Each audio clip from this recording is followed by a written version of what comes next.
nyangunging gadung malengkung lir kawersan jokeswa lugar atobat ora mati duka mono jembare angilak-ilak nanging kaya aku entuk sasmita lan pituduh lamun ta memani ing atiku dedunung ana ing papan iki Tobat Raden paduka mapan wonten ing pundi Raden?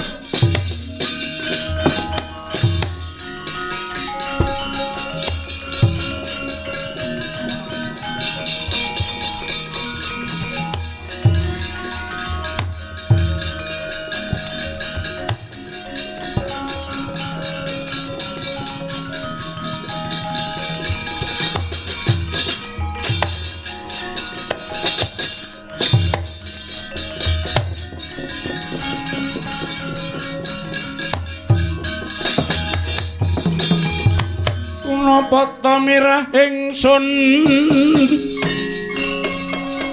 prekaten was pogong wijero tuku dahat tanpa karya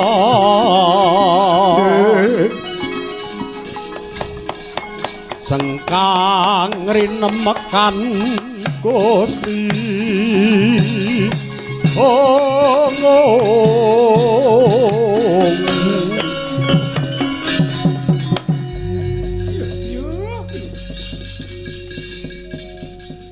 iki dadi ana pedhut nggembuleng kok mung mandhek ana ing papan iki piye nanging katon kaya jroning pedhut iki ana cahya kang sumunar. Mulaku banjur mlorot saka ndirgantara. Ya pedhut iki ingkang kaya ngawe-awe aku, tobat.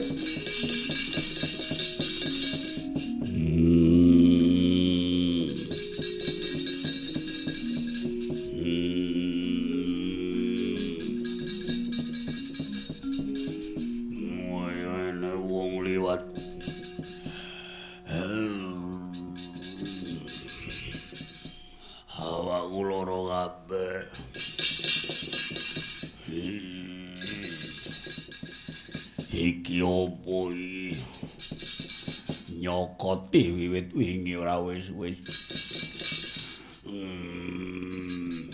lele pak mangan aku ewa mentak le mangan ning mburi omah iki cah iki enak ayo dikethok iki lele Lydia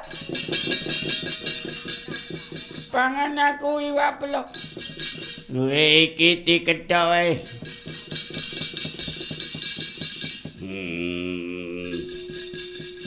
mau kaya nek beneke wong liwat papan kene tobat lamat keprungu ana swara saka jroning pedhut iki tobat penyan sinten kowe ngaku sapa inji menawi dangu kalian kula Arimbi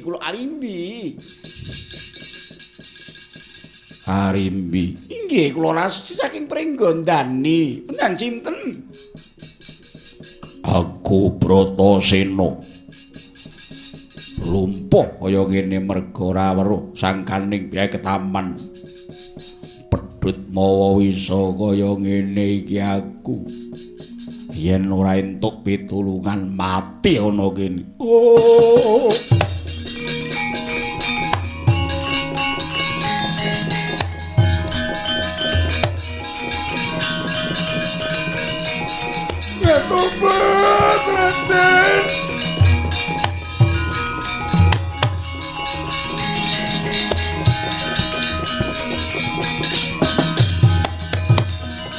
Tewangkara ingken lir manguswa kang layon danyo ilang memanise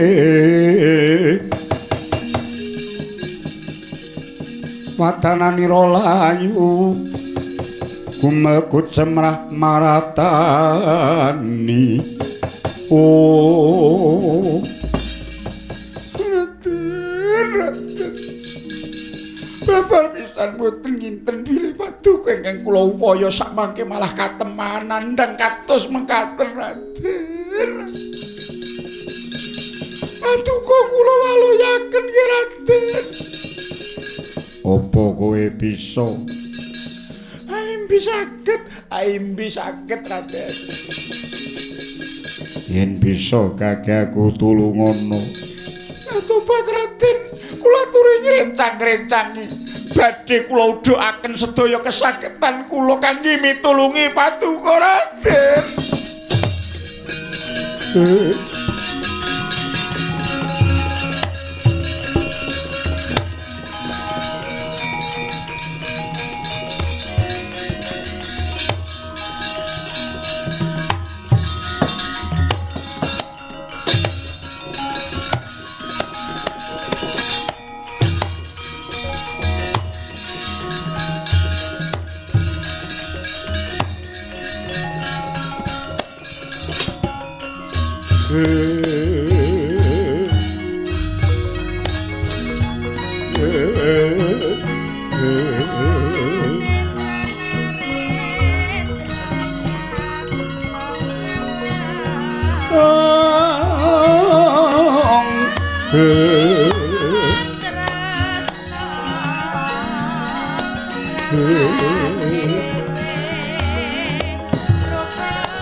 kekencaran padane purnama sidi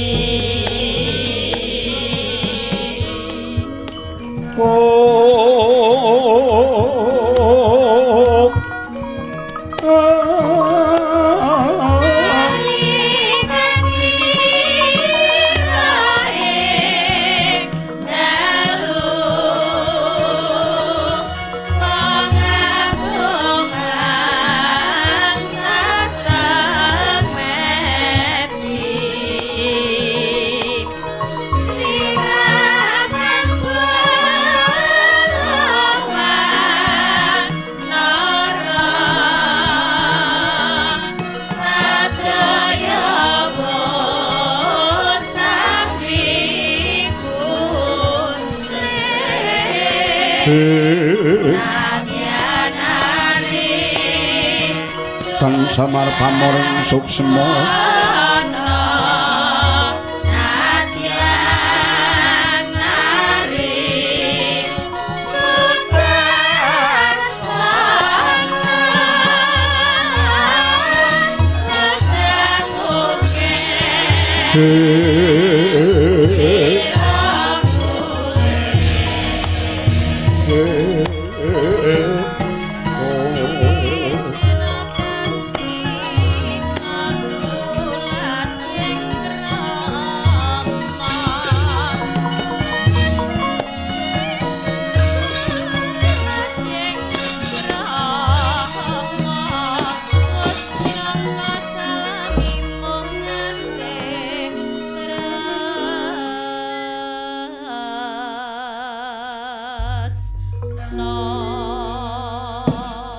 wis meh rina bang wetan sumam urat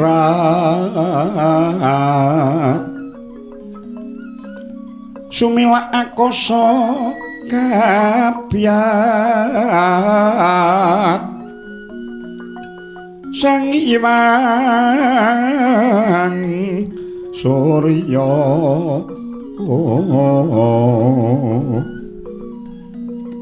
mangramyang mungguingan colo amadangi jagat raya cahyanira jenar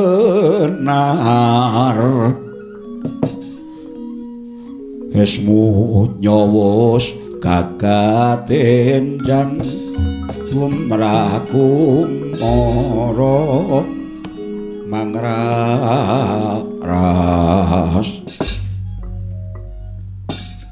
pangabekti kula mugi kunjuk wonten ngarsa patika Kanjeng Ratu Cimat. Iya Arimbi kuwi atmajaning sawarga seswane Prabu Pandhu kala trembuk ing pringgondani ya tak tampa pangestuku tampan ngono bantu kapundi ke Cimat paripe Kanjeng Ibu sinubaging kamulyan aku wis sumurup Kunthi dene anakmu Bratasena kang Dengkatriwandan ingkang nyambung nyawane ora ana liya ya si Arimbi saka kaparinging dat kang murweng dat tinulungan dening Arimbi iki tobat ngene iki kula namung sakdermine ndakaken jejiban kula wah kakek Abiyasa lan Babu Kunthi kaya ngene rasane wong kang wis nampa kabecikaning liyan tumrap anakmu lanang Bratasena lan uga putumu iki Mbah Abiyasa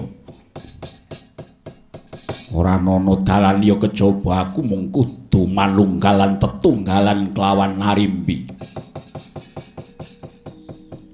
sikra kang pala tuminga nang campo samyong tali leret adet wileting goto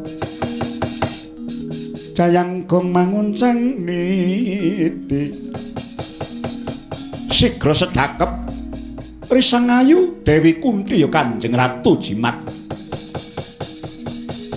labet pus ana ature kang putra sang Bratasena ingkang mangkono tanggap Kanjeng Ratu Kunthi mring lagak lagon miwas laganira ingkang putra panenggak Pandhawa yang Haryasena eling-eling tilas seswane Begawan Druwasa ingkang ngumpuni agal miwah lembat matek mantra wikrama mijil daya pangaribawa saka sarirane Dewi Kunthi sinurung dening Begawan Abiyasa panempa sang raseksi hidimbi sirna wujute sulistya ing marni tanpa timbang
nang jajah desa pilang ori kala mangsane pariwisata rae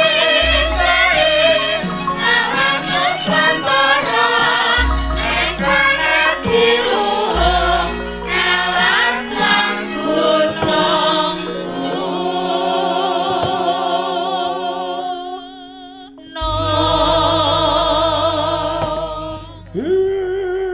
sampun pepak sinaruja kados mekaten. Wis karek mangan-mangan iki kok.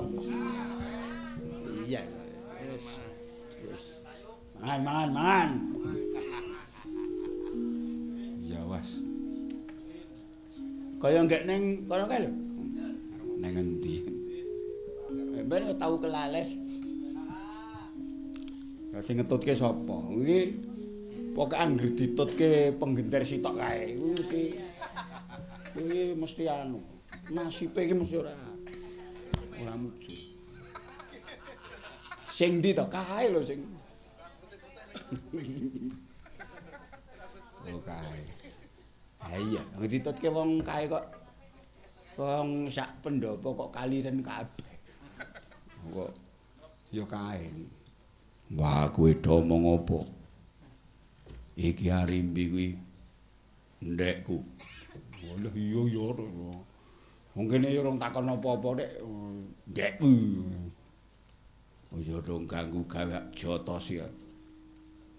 Ngalih truk wis. Ora ngreken karo wong kok ngono. Hah, karo meneh ya ngopo kok apa? Ayu wae mung ndeke kok wis. Ya wong rada elek-elekane nek ndeke dhewe. Ning ketoke nek udu ndek iki piye ngono lho. Lah piye kowe perasaanmu piye? Ya nyang perasaan kuwi sing marake piye. Kaya nek prinding-prindinge. Dapurmu prinding-prinding. Bocah kok ora benar.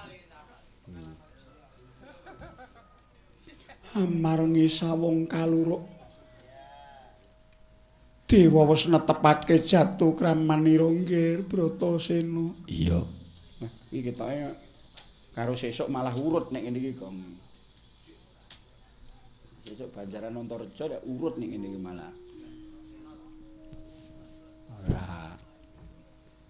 Puntadewa, Bima, Arjuna lan kabeh wae kudu tetep sengkut gumregut. Titi mangsa iki ora ana dalan liya kejaba Pandhawa mung kudu manunggal kanthi meleng pangestimu.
Narpati Darma Putra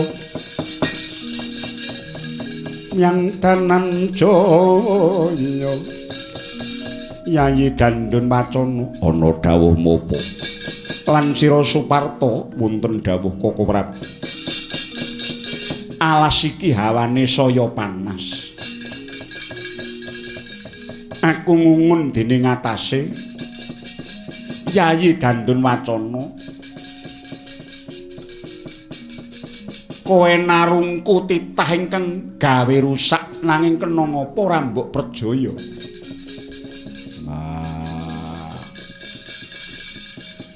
Aku antut tondo lan aku oleh wisik yen tono cirine menungsa kang teka ing kene ana tandane ingkang kudu tak pateni.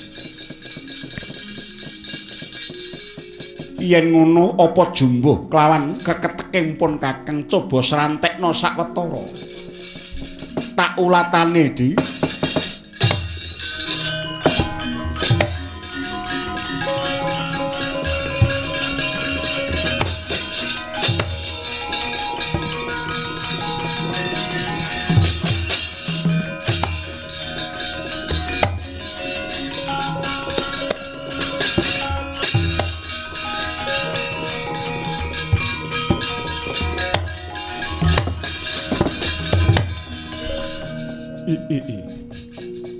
Mengko dhisik. Raden, aku ingkang mapan ing papan iki lan aku minangka tetunggule jenengku Yudhistira. Nuwun inggih, nami kula pun Puntadewa. Ingsun banget ora ngira dene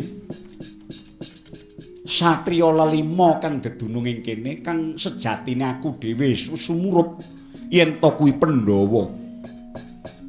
Teteken kasucen pepayung budi rahayu nanging kena ngapa kowe mung tansah gawe gelo. Nggonmu gawe rusak ing kahanan kawulaku bubar maut. Papan dununge kang wujud wit-witan kekayon lan watu gilang mbok gempur. Padha rusak bosah baseh. Aduh. Nyuwun pangapunten. Kula nyuwun palilah anggen kula badhe mbangun papan menika.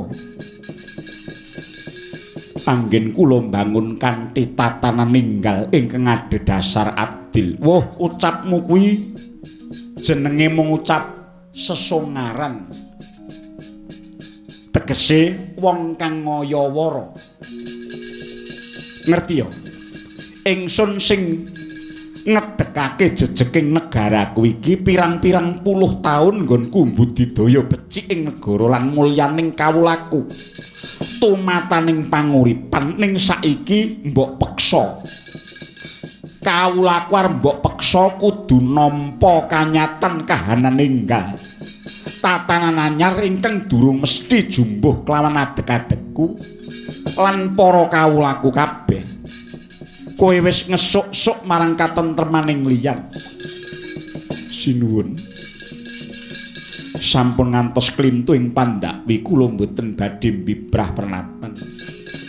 Yektinipun kula lan paduka menika namung tunggil papan nanging siji kawontenan lan benten jaman. Mila mugi kalilana kula udu jiwaraga sawetahipun kangge mbangun negari mulih mulyaning para kawula. Aku durung percaya, Raden. Babar pisan aku durung percaya. Mergo akeh-akeh menungsa kuwi mesti padha mengobral janji. Ning ora tau bukti. Bakal mulyake kawula, aku tak takon sing arep mbok mulyake kuwi kawula sing endi? Antarane kawulaku karo kawulamu beda sak apa-apane. Cara panyawange, budayane lan ora padha watake. Kiraku babakan panembah uga ora padha. Kok arep mbok rengkuh dadi siji garanmu apa? Menawi paduka kepareng nyengkuyung benten-benten menika sami mboten dados pepalang tumrap gegayuhan kula. Sinuwun. Dasar kula inggih namung bekti dhateng ingkang yasa jagat, tresna asih dhateng panembah lan dhateng sesami, raos panunggalan tetunggalan, kulina bawa raos liru pemanggih, satemah enteng sami dipun cangking, awrat sami dipun sunggi. Wekasanipun kula badhe tansah budidaya mulya cekaping panggesangan tumrap kawula kula lan ugi kawula paduka sinuwun.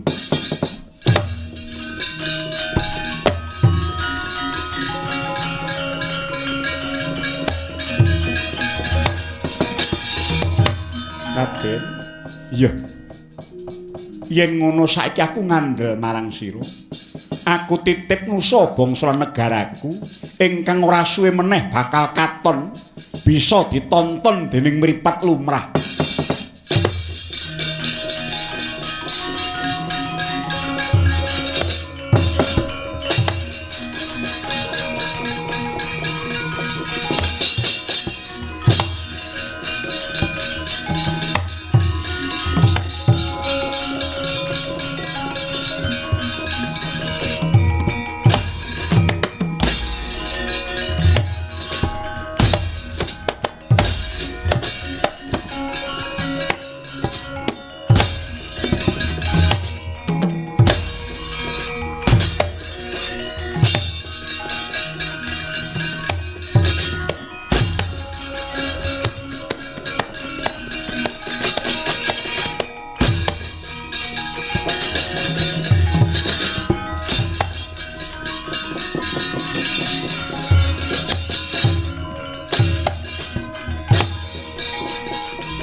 Jagat Dewa Bathara. Oh, putuku ngger putuku. Prabu Jim Yudhistira wis manunggalan Pandhawa uga kadang-kadang kaya ning alam wewalikan katone mau runggut gegodhongan ketel miwah alas gong liwang-liwung samengko tonton wis dadi kedhaton endah kaya Sulendra Bawana.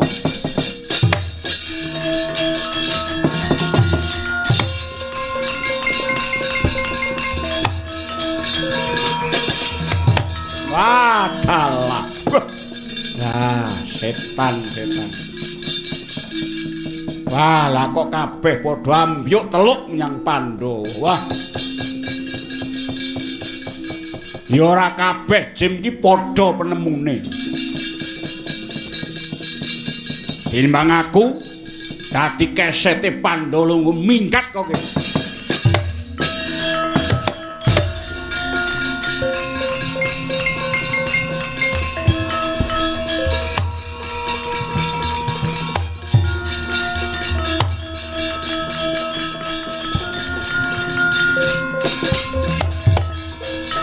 Ngandel ora aku itu. Inggih meneman. Iya. Laku ning kodrat tetelo kudu mengkene. Nggih. Muga-muga putu-putuku Pandhawa ndang mulya.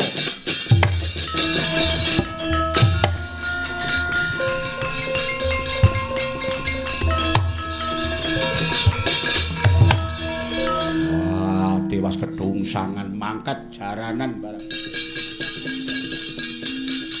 Dewas adikku Dursasana iki prang leter. Tekane ngendon ya mung gelo. Rama dipati iki piye? Alas mrentani iki duwekku napa diwenehke Pandhawa saiki dadi pura endahe kaya ngono. Ngungkuli kutha Goro Ngastina. Ampun kuwatir, ampun kuwatir.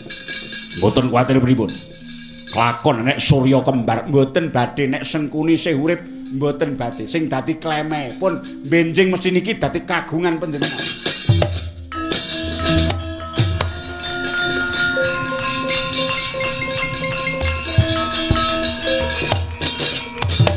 Wala krungu kabar sumebar jare adikku wedok malah wis dadi bojone Bratasena. Wah, karepmu ki piye arene?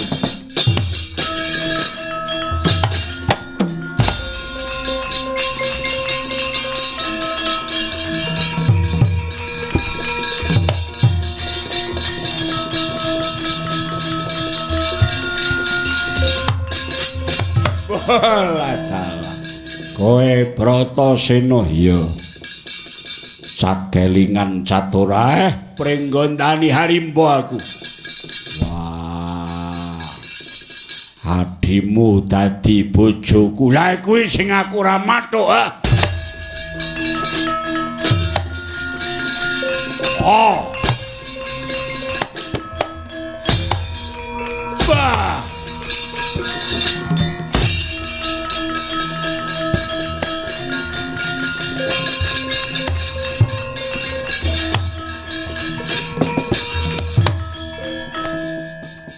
Pangeran Harimbiwi,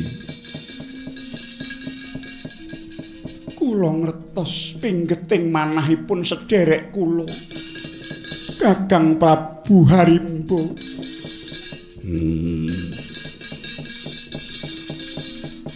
Awan aku wis kelakon dadi bodhomu nek pancen Kakang ora nglilani aku ae ben mati.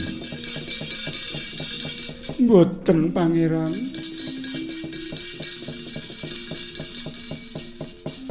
Dinten menika kula kedah matur wonten ngarsa paduka Pangeran. Piye? Menawi pancen tetela Kakang Harimbo mboten purun nglilakaken kula dhateng paduka. Kapareng ngandika Raden Junjung kadang kula sepuh. Sinartan rosaning pameleng mugi pikantuk kasuwargan kaselehna wonten ing tunggak ing aren pangeran.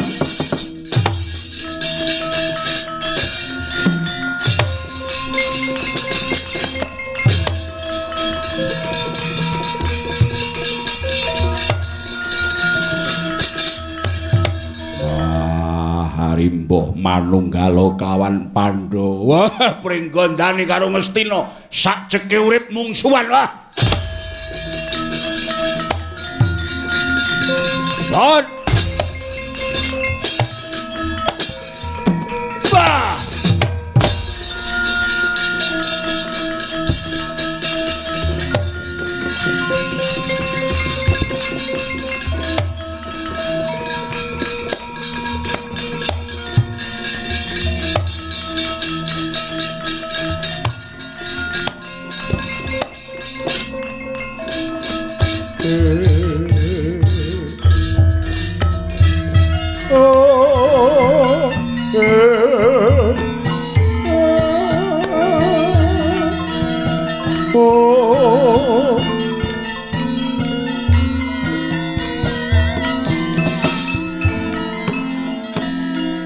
Mendung ngendan wingawiyat peteng dedhet limengan ana cleret gumebyar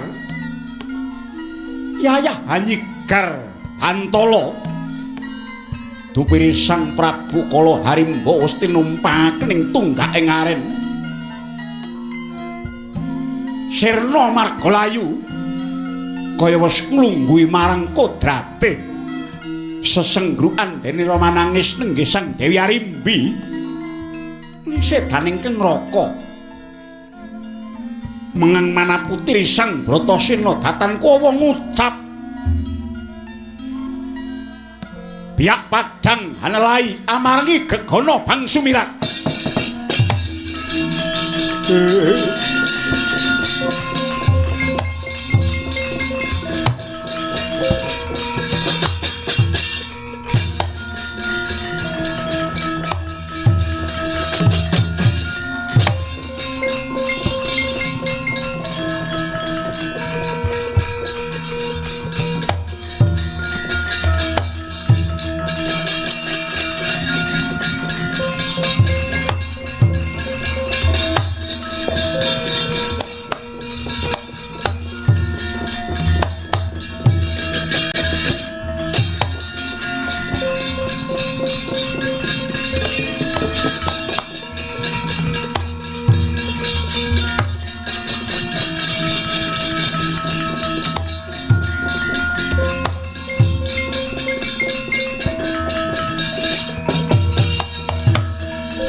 jagat dewa Bathara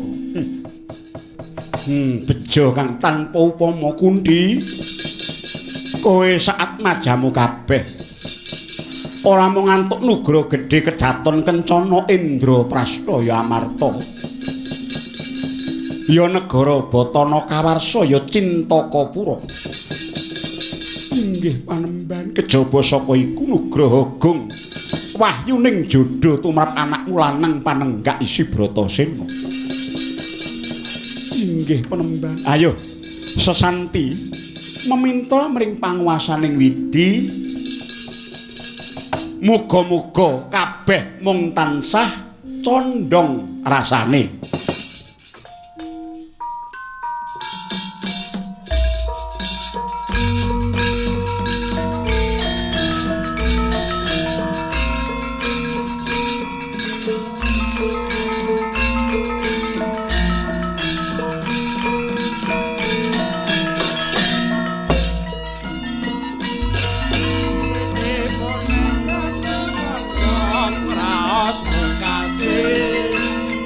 pagelaranmu kakunan gawe anyata putri kakasikan luhur dikeping tekad mrehangampak keboko saya syukur sagotraku lama muji sesanti binardawa kate sampe kala